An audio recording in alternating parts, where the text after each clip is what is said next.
سورۃ الزلزال کی فضیلت۔ زلزال کا معنی ہے زلزلہ یا ہلایا جانا۔ اس سورت کی پہلی آیت میں قیامت کے دن زمین پر زلزلہ آنے کا ذکر ہے۔ اسی مناسبت سے اس سورت کا نام سورۃ الزلزال ہے۔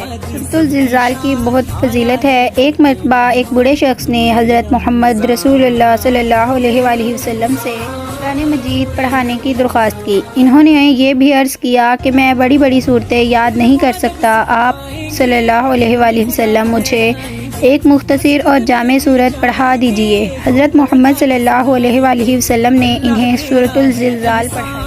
آخرت پر ایمان لوگوں کے اعمال پر سب سے زیادہ اثر انداز ہوتا ہے، اسی لیے حضرت محمد صلی اللہ علیہ وآلہ وسلم نے سورۃ الزلزال کو نصف قرآن مجید کے برابر قرار دیا، یعنی اس سورت کو پڑھنے سے نصف قرآن پاک اتنا ثواب ملتا ہے۔